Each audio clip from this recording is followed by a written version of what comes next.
Hi, it's Congresswoman Jan Schakowsky, and I'm back with my plans and pans. A little bit belated. Apologize for that. 4 days of last week, what we saw were the highest temperatures experienced in the world to date. We saw temperatures that went as high as 110 to even, in some places, 120 degrees. Heat is the number one weather-related killer in the world. On Wednesday, over 38 million Americans were under a heat warning. And what we do see in the United States of America is about 600 people every single year die from the heat that we experience. And let's face it, this is really human related.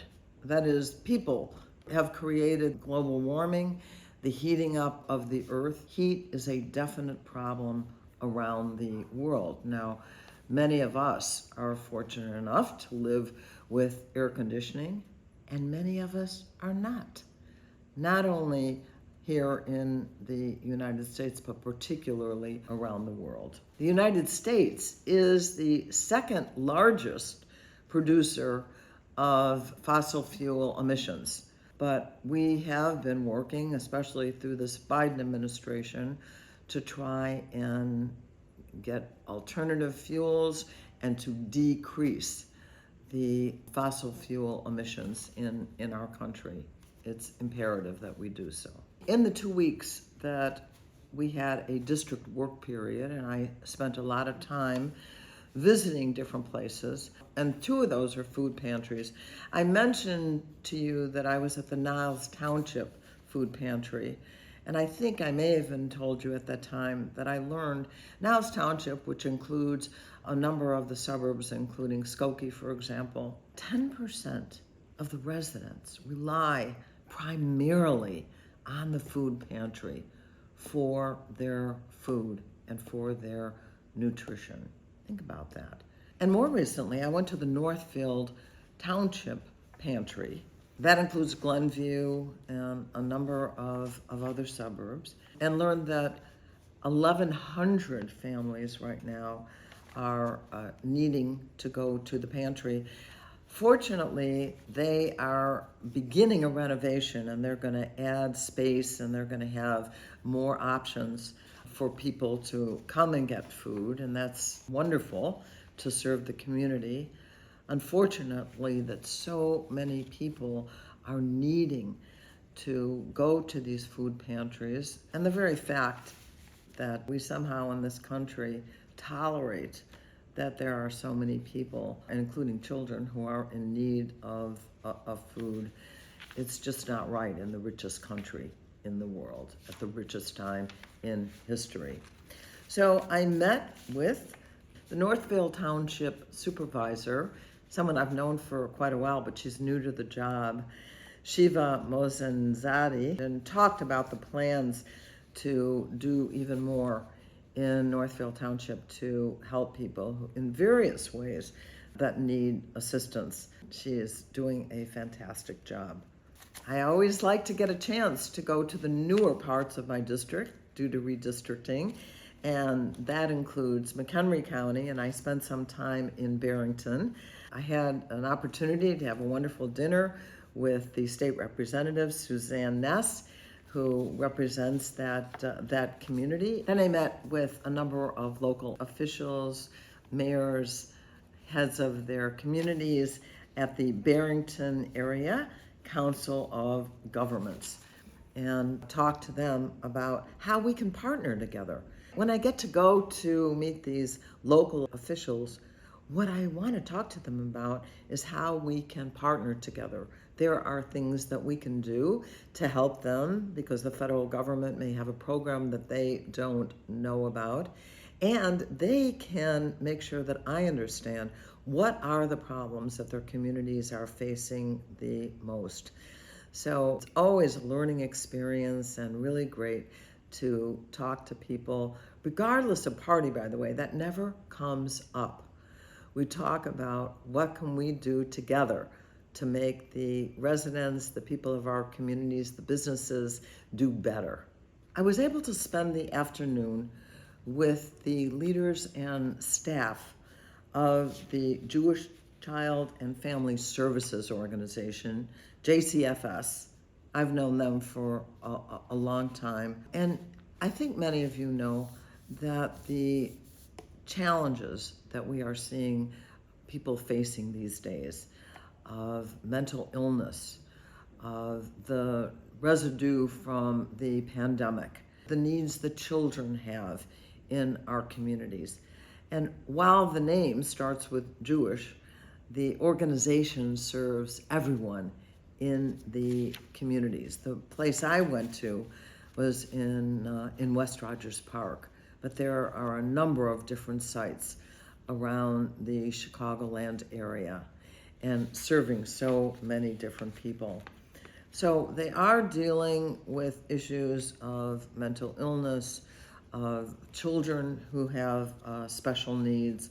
I also got to meet staff that are engaged in things like psychological evaluations, especially when it comes to kids, academic assessments, and just in general community outreach to meet the many, and I would say growing needs of all of our communities.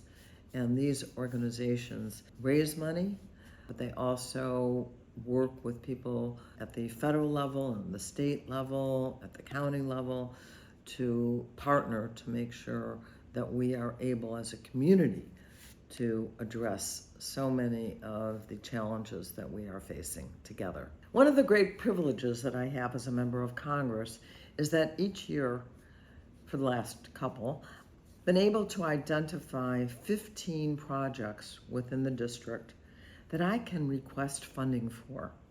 One of them I visited this week called Hildas Place, and it is sponsored by Connections for the Homeless.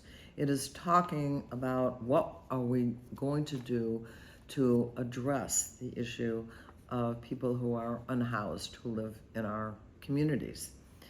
And I was able to give $2 million for them to make sure that in the coming years that people will be able to have 365 days a year, a place to stay all night, a nice place, a dignified place for them not to be out on the street or struggling for where they are going to spend that night. And I am very happy that I was able to provide this funding, which doesn't really begin to talk about how much money they're going to have to raise, but they're going to make this place available for people to do their laundry, for them to be able to get meals, to be in a safe and warm, welcoming place. Hilda's Place, which has actually been around for a number of decades, is at the Lake Street Church in Evanston, Illinois. And it's wonderful to see people who have been working so hard to make this happen. But I did talk about how shameful I think it is in this richest country in the world that so many people cannot afford housing. Now, some of these people actually do work. Yes, they do. There are people who have disabilities that prevent them from working. There's issues of mental illness. We have veterans who have been unable to make sure that they have a roof over their heads, and certainly plenty of older Americans who at their end of their lives are finding it hard to afford housing. And really in this country, and as I said, it's in Evanston, Hilda's Place, it costs a lot of money to rent an apartment. And so even if you are working and you don't have a good job, or two or three, to be able to afford housing. And so I am very concerned about the lack of affordable housing. And I think it should be a mission of our country, and it's a mission of mine, to make sure that we make housing more accessible, affordable, dignified for all Americans. And I would include that in the many immigrants who are right now struggling to find a place to live. And if you ask immigrants who are being brought here to our city and to our country, you say, what do you want from America? Universally, job is the answer, a job. And it's very hard to get a work permit these days, even at the same time as so many businesses are saying, we need workers. And so we can do much better than we are doing right now. So I'm back now in Washington. I'll give you more reports from this week, later on in the week, and we'll see how far we're able to get with passing legislation that's going to be meaningful and helpful to everyday Americans. Thanks. Thank you for watching my video. Make sure you subscribe to my YouTube channel and follow me on Instagram, Twitter, and Facebook, where my handle is @Jan Schakowsky.